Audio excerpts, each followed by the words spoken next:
AniRUOK is a not safe for work podcast, so any young listeners are discouraged from continuing. However, we literally have no way to track that, so do whatever the hell you want and enjoy the show.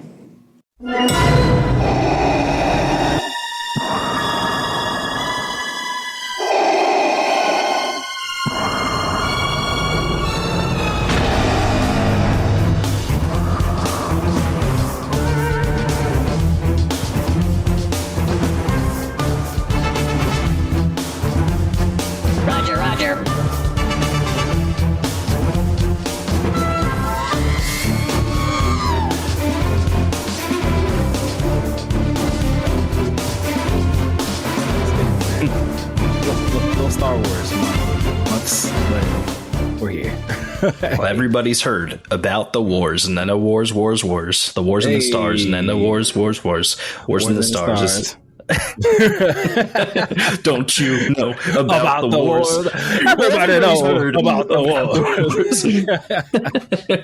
Do you fuck with the wars?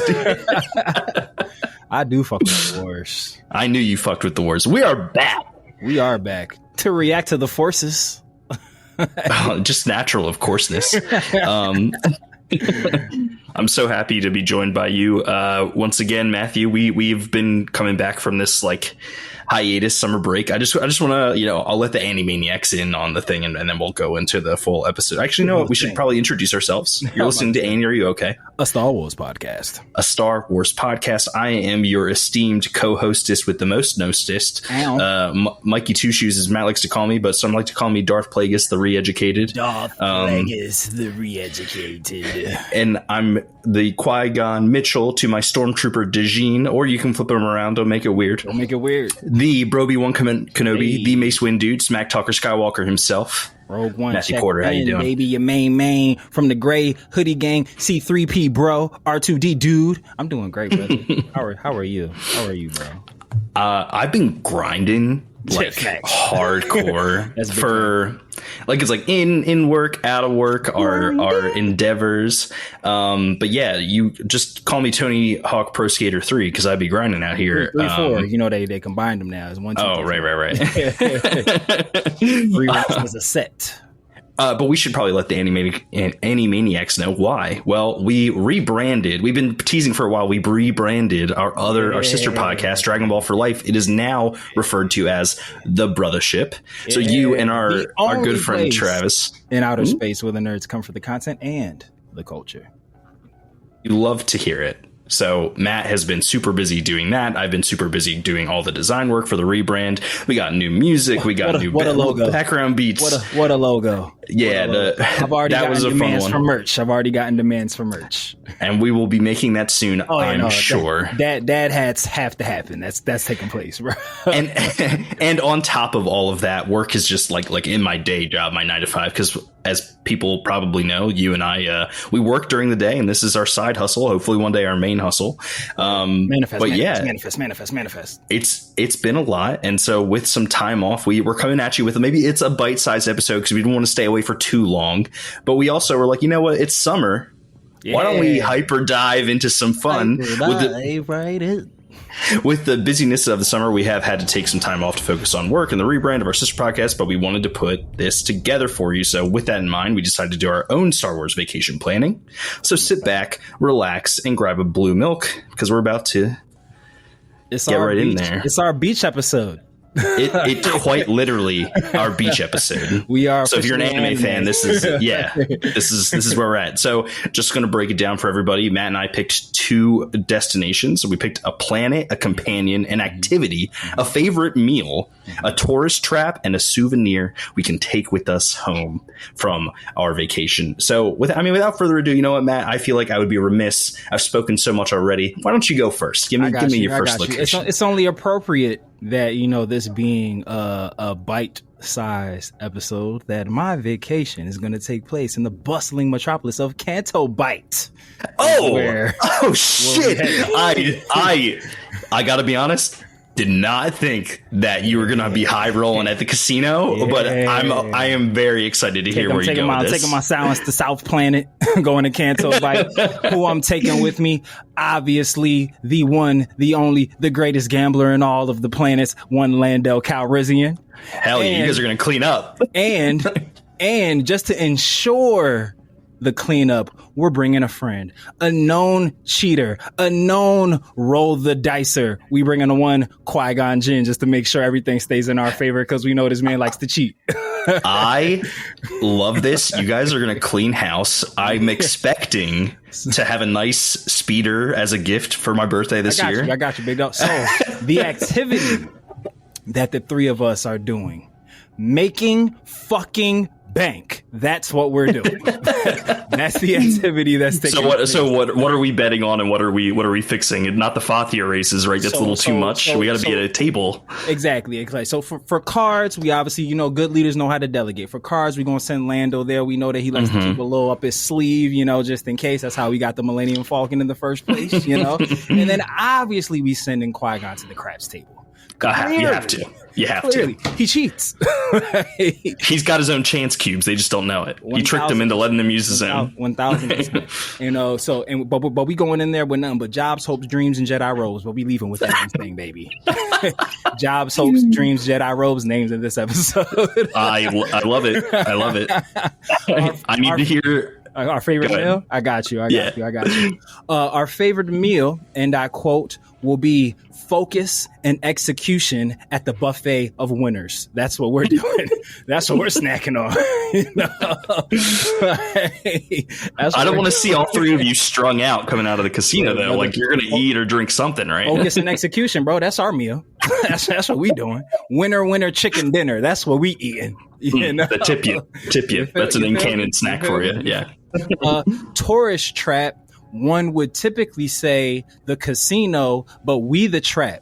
We stealing all the money. We're trapping the tourists, baby. Taking the house for everything. What's the activity, Mikey? Making fucking bank. That's what we doing. I think this might be my favorite of your rule breaking, like that you've done on this podcast. Because if this is your first time tuning in, Matt breaks the rules a lot, but like in the most fun ways.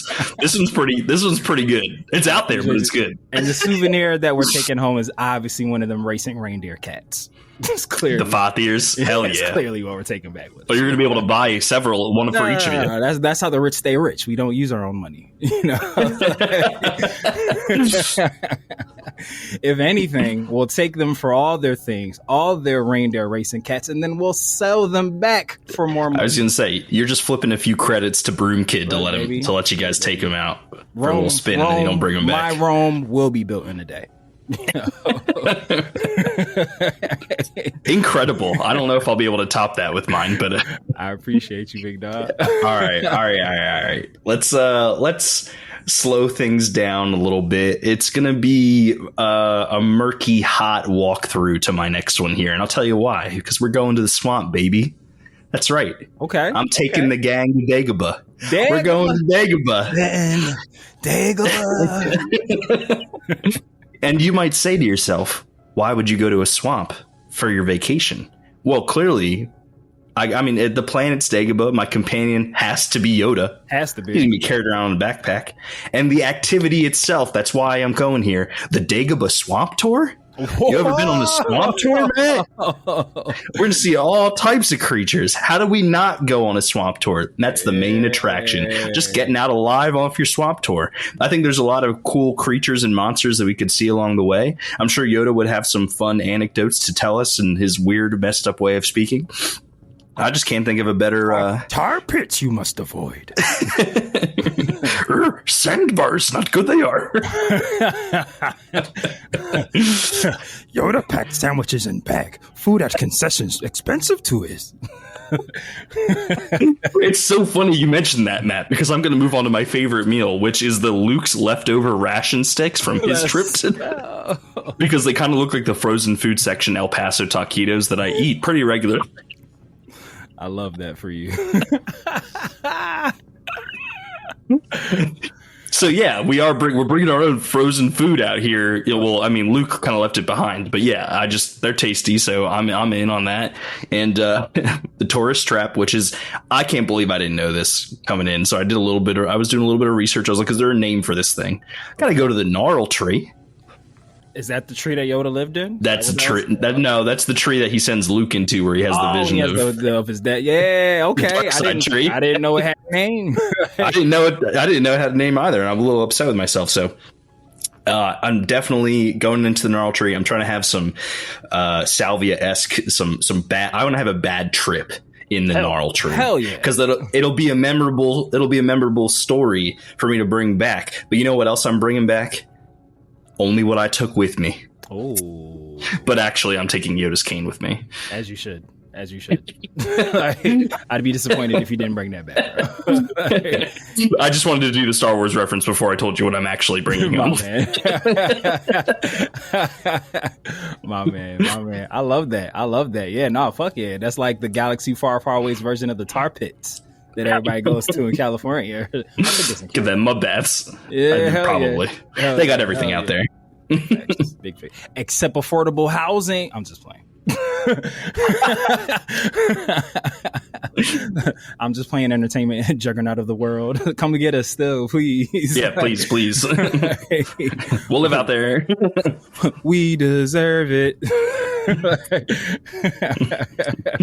All right, well, Mikey, initially we were only going to do one apiece, but you was just like, we'll probably get through these pretty quickly. Let's do two a pop. So, in rule-breaking fashion, I bent the rules a bit just with my vacation. So, we everybody goes back to Jakku. We know that, Naboo, beautiful place, Tatooine. We could call that, the home of Star Wars. That's where it all came place, but a lesser known place, a beautiful place, a thriving, lush forest escape meant to take the pressures of a prophecy up off your shoulders. No, ladies and gentlemen, it's not Tatooine. It's Dantooine. Oh, you're going to get some grainy fields up in here? That's what you're going? And you know who needs this well-deserved vacation from all the pressures of Coruscant? The chosen one himself. That's right. One Anakin Anita Skywalker will be my traveling companion. Little Annie? Little Annie is coming with me to the forests of to the forest, the lakes, the rivers of Dantooine. And what's the activity that we're doing? Relaxing, brother. As the chosen one, no one ever stops to ask Annie, "Are you okay?" He said it. He said it. No one ever stops and says like, "Hey, I know you're meant to bring balance to the force, but how's your mental health? How are you teetering? What are your emotional scales looking like?" So we're going to head over to Dantooine to give us a nice, fun-filled, relaxation, prophecy, sand-free day, baby. That's what we're doing. I don't think there's sand on Tatooine. The only grain you're seeing are the fields, baby. You're right. I agree. Because it's going to be green in the land, green in our hand. That's what we doing on Dantooine, baby. You already know. Gambling again. Look, from all the bank that we made from Canto Bight, our stash is going to be crazy. But no, our favorite meal, we going fishing, baby. What's more relaxing than just two bros broing out, sipping on some blue milk, fishing, I don't know what a Star Wars equivalent to Brokeback Mountain would be. Heavens! You guys want some popsicles? When he finally had enough, bring your fat ass on back. But yeah, we going fishing, baby. We just gonna eat some fish. Maybe we'll catch us some sabobas. I feel like that'll be mad cathartic for Anakin. I hear you. Mad cathartic.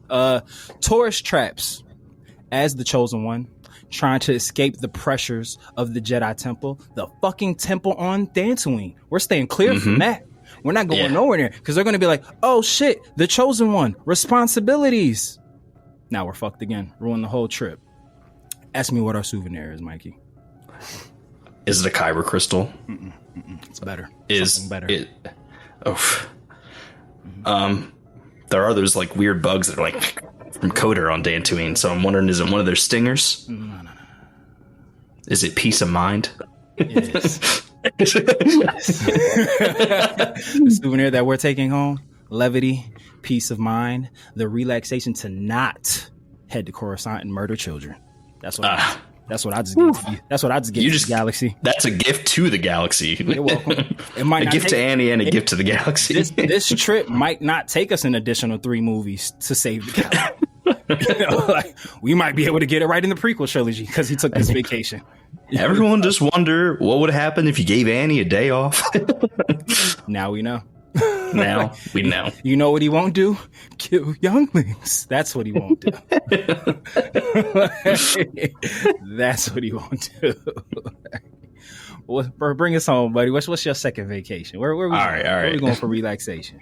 So, some people like to relax, and I think that that's totally fine. But some people need a little bit more stimuli, and some people also might be shopaholics.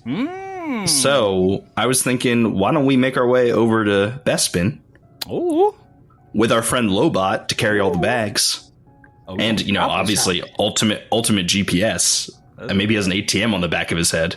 And we're gonna go shopping in Cloud City, baby. Get a nice get up. You know what I'm saying? I think we're gonna walk out of there fresh as hell. We're gonna be like, got some new duds on. I'm gonna get you a Gorman silk scarf. I just might, Matt. And you know what else? I'm gonna get myself a jacket that has no buttons or zippers, because no jackets in Star Wars have buttons or zippers. No functionality, baby. I do think that everything should be made from Gorman silk or whatever. It's got to be. It's the best. Better ingredients, better rebellions. Papa Gormans. And I think that naturally, while I'm there, I'm going to get hungry from all that walking around. And, I don't always have a sweet tooth, but there's a special place in my heart for some cloud cotton candy from Bespin. Okay. How could you not? Okay. You're there. We're there. Like, you got to stay on theme sometimes. Like, that's what I'm there for. And I'm going to have some of that. And then for my tourist trap, I think the audience knows. I'm going to end up at the Carbonite Chamber. It's just like, how can we talk about the good and the bad and the Ugnaught and not go to the Carbonite Chamber? I feel like, now that we've brought balance to the galaxy, they might, $20, 2 minutes Carbonite. Little kind of like how athletes are just doing the ice dip. Is you're doing the carbonite, carbonite plunge. They're doing like sensory deprivation chambers for people to meditate. Yeah. Little 5-minute session, little carbonite sleep. I'm claustrophobic, so I'll report back on how terrifying the experience is for me. However, people suffering from narcolepsy, this will revolutionize the sleep. It sure will. Narcolepsy and insomnia, carbonite sleep. Don't worry about it. You might be blind afterwards. Yeah. You might be blind afterwards, but it's only for a little bit. It'll wear off. It'll be like if you're suffering from insomnia and you're like, I need some sleep. It'll just be like a regular sleep cycle, a little 8 hour, carbonite nap. Carbonaps. That's the brand. That's the brand right there. There it is. Carbonaps. That's the store. It's just like that ambient orange light. You're like, it's warm in here, and then you're like, I'm frozen in time, baby. Your world, your problems go away. You know what we got at the front desk when you check in? Carbonite gowns. Oh my God. Come on now. Head on over to the bar in the back if you're not ready to sleep for a little carbonite cap. Dude, if they ever create the Matrix and we can escape to this galaxy together, we're gonna be making so much money. And we're gonna get the money from Canto Bight for the startup. Because why? Because we made fucking bank. I'm so excited for this business venture with you. We're gonna have so much room for activities. There's so much room for activities. I forgot to ask you, do you like guacamole? Oh man.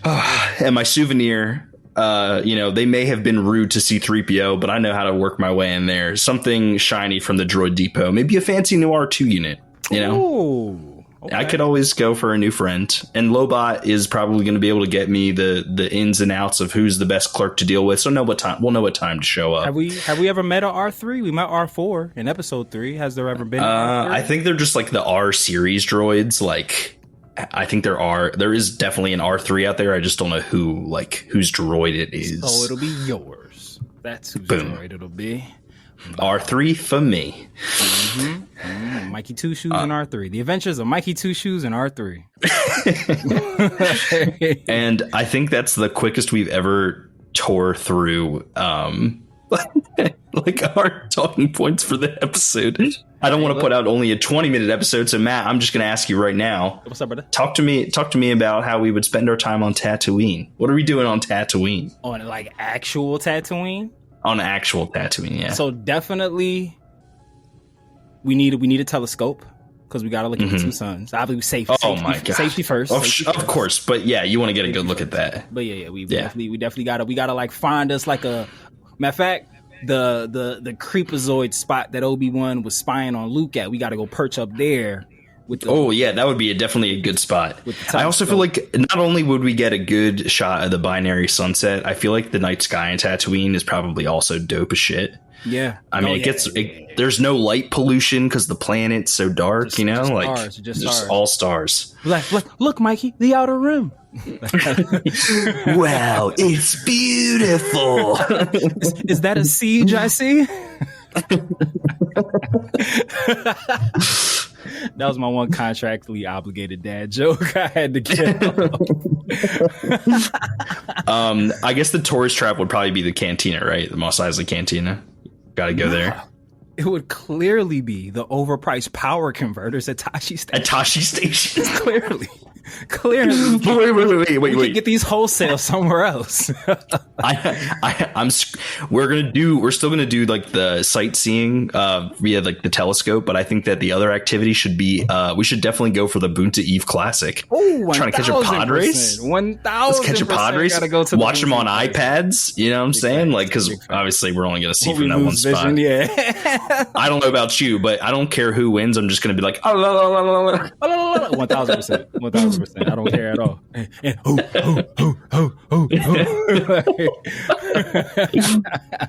Looks like little Skywalker just went off the service ramp. Fucking love that scene. Damn, I feel like watching that scene. Just that scene. Yeah. just the pod race. It's been a minute. Because I feel like we always go back to watch, Duel of the Fates. That's what everybody just YouTube all the time. But the pod race is deserving. Just for pod racing. It's really good. For sure. But a lot of people don't know the stadium was actually a practical effect.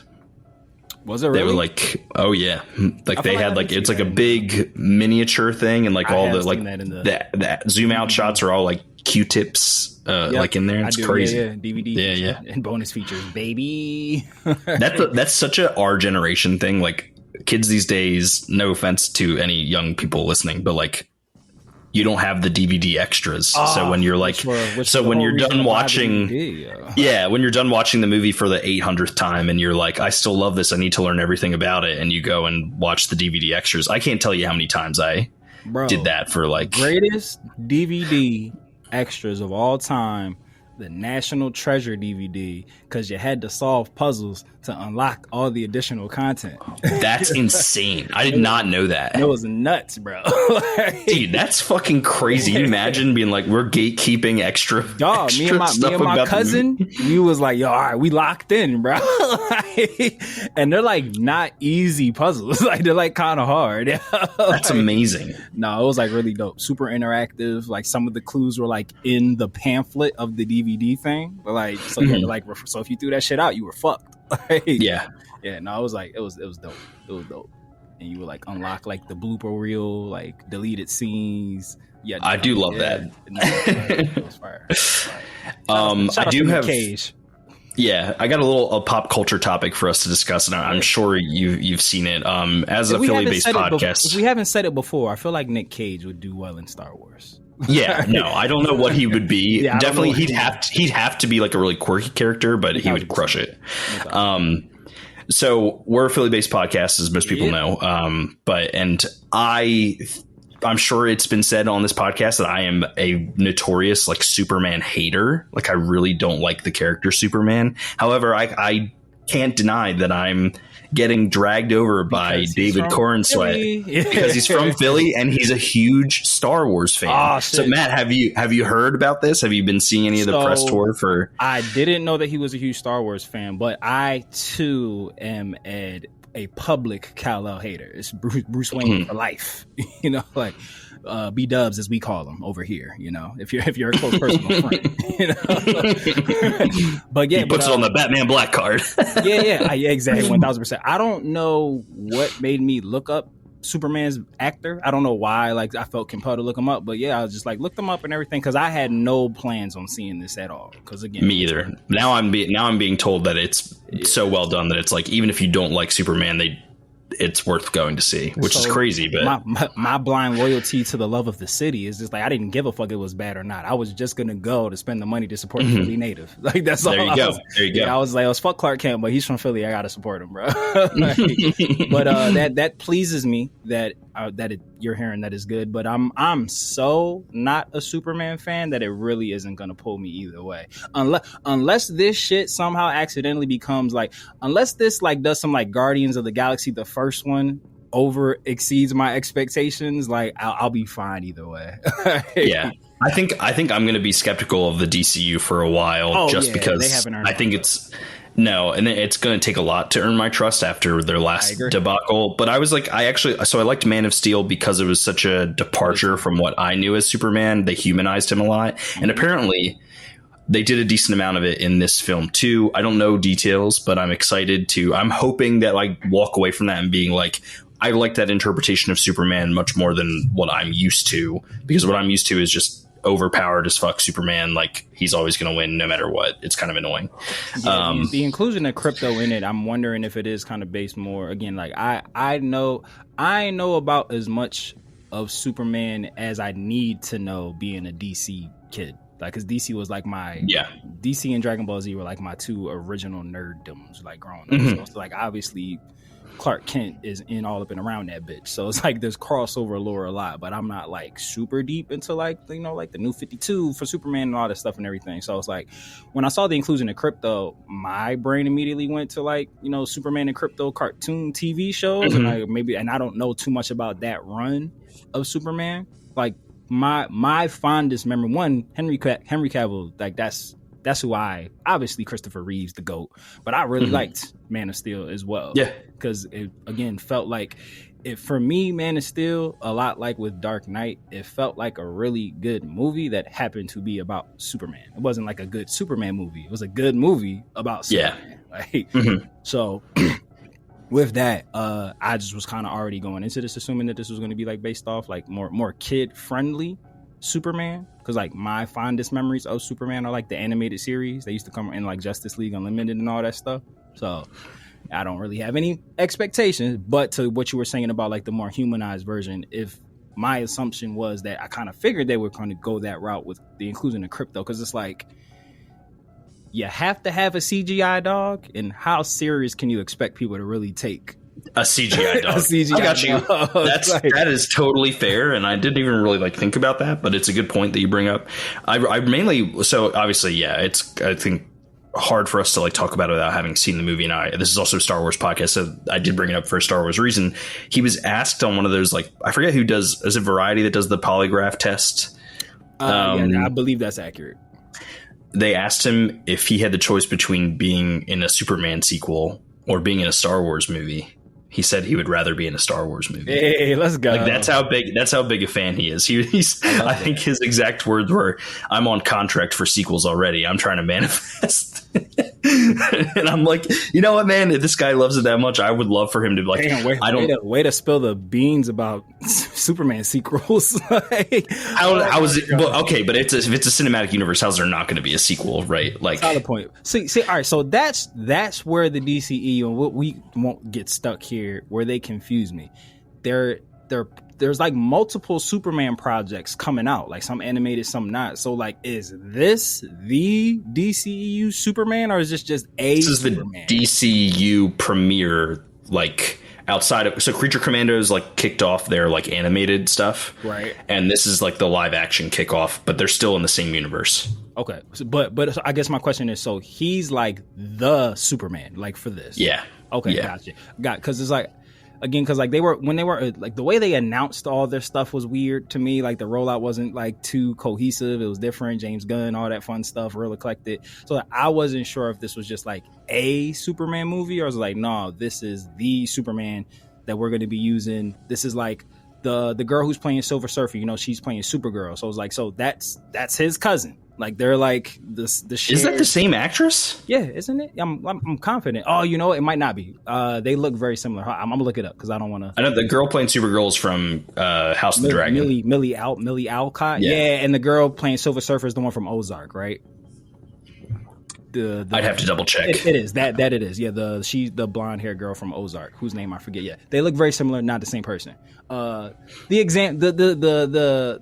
analogy still stands. Right? So I'm still asking that question. So it's just like, that's Millie Alcott, House of Dragon, Supergirl is this Superman's cousin. Like it should be. That's my understanding. Yeah. Got it. Okay, yeah. Well, shout us a guy from Philly is the Superman now. Let's go us. Yeah. Mm-hmm. This red hat was apropos. If you haven't finished casting for the Ryan Gosling Sean Levy movie, I think we got to throw him in there, right? Word. Like Nick Cage. Wouldn't that be great if they made Nick Cage like a Mon Calamari? I'm saying, and he's like, bro, he's like sending them on missions and stuff. Like I feel like Woody Harrelson's character from Solo, it could be something like equivalent to that, like, you know, like a rebel mentor. Like that may turn on you. Big fast, but that's really I like that. I'm excited that it's just what a time to be a nerd. I guess that's really just what all the emotions that we're there's like so much. There's so much content. I can't even keep up with it anymore. I'm like behind. Nuts. I would say that I've ingested maybe like 10% of the new Marvel content that's come out since like Spider-Man No Way Home, which is terrible because I used to be an MCU stan. I still have to watch. So I did watch Ironheart. Got through that. Heard good things. Won't say shit about it because that's still current. I still got to watch Daredevil Born Again. I heard how amazing it was. I still got. I'm still on the Netflix series, so I got to get on that. Yeah, so much going on. I just not DC or Marvel Star Wars, but just finally finished Squid Games too. So I'm starting to get through it. That's going through his backlog, which is which is a segment on the Brothership. You can tune in there to hear Matt and Trav talk about all things anime. It's no longer just Dragon Ball. There's just tons of different content you guys are planning on covering. Preaching the good word on all things nerd, baby. What we doing? And you can actually follow them at the Brothership. That is TheBrothership. On all of our socials. We were able to snag that handle for everything. We are original. Hot on me, baby. And speaking of that, you can find us at the letters AniRUOK pod on TikTok is like the main social. Instagram is the other one. We've been on that hiatus and really building everything else up. So if you could leave reviews or likes on anything that we've got going on within our little podcast family, Blue Sky. We gotta be posting there too. We have a social media person who's been helping us out, and she's building things up. Shout outs to D on all that stuff, and you know, shout outs to the whole team, just really just grinding to push things through. It's just I think if you're out there and you're passionate about something and you're working hard on it, just know that like it is respected, I think, by everyone else out there who's grinding. You know, like big facts. Keep pushing that. I know sometimes it seems hard, and it's like I don't know about you, Matt, but I feel like I'm constantly fighting through burnout. But when I'm working on a team, it makes me feel like I'm, you know, doing it not just for myself, but for other people. And when we cultivate a community, which is what we're trying to do here, it feels like all that work has even more purpose. So cultivate community for yourself, make some fun shit, and have fun doing it, because that's what it's about. A saying that was said to me, I'm not sure where it originated from, but I've heard it a couple of different places, but and it's always resonated with me very deeply. They say that you can go faster alone, but you'll always go further together. I love that. So yes, it takes a village, baby. Well, without further ado, thank you for joining us for our beach episode. even though we did not visit a single beach, not on one beach. But we'll catch you on Scarif next time. I made enough money on Canto Bight to buy said beach. So we're good. So still a beach episode. We bought the beach. I got my swim trunks and my flippy floppies. I see what you did there. I like. Are you a thong flip flop guy or just open whatever? I don't know what the, I do both. The other one is. I don't wear sandals. If that's what you're asking. I wear like slides or flip flops that have the thong. Or I feel like a thong flip flop is okay. Like at a public pool, you know. Like I know they. Yeah. I feel like it's shoeby adjacent. Well, I feel like I wear socks with my slides, which is very shoeby. But I'm not. That's style, sir. Okay, I'm sorry, but I don't wear it to the beach like that. Oh yeah, like that's insanity. I gotta let those puppies breathe. You know, these dogs are barking. Insanity. Is that what Annie has? Yes. In-Sand-ity, the beach episode, name of this episode. You're right. We got it at the buzzer. I know people are going to be like, they didn't talk about sand the whole time until I get to now. Here we go. We put it at the end on purpose to make you listen to the whole episode. It's coarse, rough, irritating, and we left it at the end of the podcast. Yeah, it doesn't get everywhere. It only gets at the end. Yeah. Anakin. How we love you. Did we say all the things that we need to say before we hit with the new outro? Yeah, hit me with the new outro. I haven't heard this yet. I'm getting it fresh. Okay. You ready? I'm ready. Gotta remember what it is. I just came up with it today. So, all right. Ready? A wise man once say in a galaxy not so far away. Could be the Outer Rim, could be Jack Rabbit Slim, could be Katniss Everdeen's younger sister Prim. Life can be a bitch, but as long as there's no high ground, you guessed it, the chosen one in 6. Double entendre, don't ask Shmi how. I'm not going to ask. Although I do think it's funny that you didn't say life can be a beach on the beach episode. No, I know. It's chaos here, baby. It is chaos here. Because beach doesn't rhyme with 6. And all right. I only want to over explain it really quick, just so that way people know the layers of that outro. Life can be a bitch as long as there's no high ground. Chosen one in 6. How many movies did it take Anakin to balance the Force, baby? 6. We out. That's deep cut.